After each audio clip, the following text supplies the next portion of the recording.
What better way to ring in the spring semester than the first snowfall of 2021? I hope you all enjoyed a long snowy weekend. I'm pleased to report that today campus is safe and ready for the first day of the new semester. It's now been more than a year since the first confirmed case of COVID-19 in Washington. Throughout this difficult and highly unorthodox year, I've been continuously inspired by the countless ways our students, faculty, and staff members have endured and adapted how we teach, learn, live, and care for each other.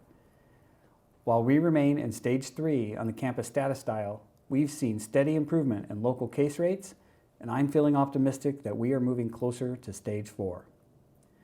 As of this recording, 8 of the 10 metrics in our model continue to meet or exceed our Stage 3 requirements, with the majority now meeting our criteria for Stage 4. As this relates to spring classes, Stage 3 presently allows for select blended courses, including clinicals, labs, and performance-based and community building classes to include in-person elements. A move to Stage 4 would allow for substantially more in-person instruction. When we reach this stage, all blended courses would be permitted to make plans for in-person learning elements. The soonest a move to Stage 4 might be possible is February 24th. When we are able to make that move, decisions about adding in-person elements to blended courses will be made at each faculty member's discretion, and at least 1 week's notice will be given to students before any pivots to in-person instruction would occur. I am also pleased to inform you that this semester will feature additional opportunities for in-person activities.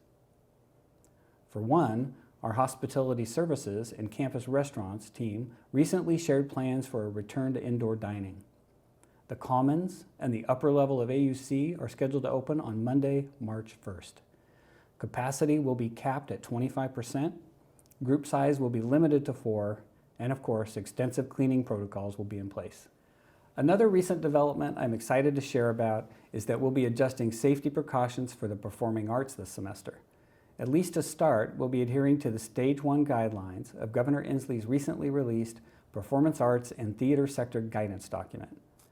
Following distancing and safety protocols specific to each performing arts medium, these guidelines will allow for enhanced use of Eastvold for theater, dance, and music, as well as the live streaming of individual student recitals in Lagerquist, with 6 or fewer family members from each household allowed to attend. I want to shout out to SOAC Dean Cameron Bennett for his work on the statewide committee to help craft the governor's performing arts guidelines. I also want to shout out our performing arts students and ensemble members for your patience and resilience.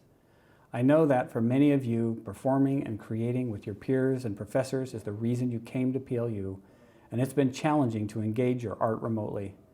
I can't wait to virtually attend as many performances as possible this spring. Speaking of shout outs, I want to quickly congratulate everyone in our athletic department on their safe return to play. This ongoing effort has required immense planning by Interim Athletic Director Jen Thomas and our coaches, dedication and commitment on the part of our student athletes, and guidance and policy development by the NCAA and Northwest Conference.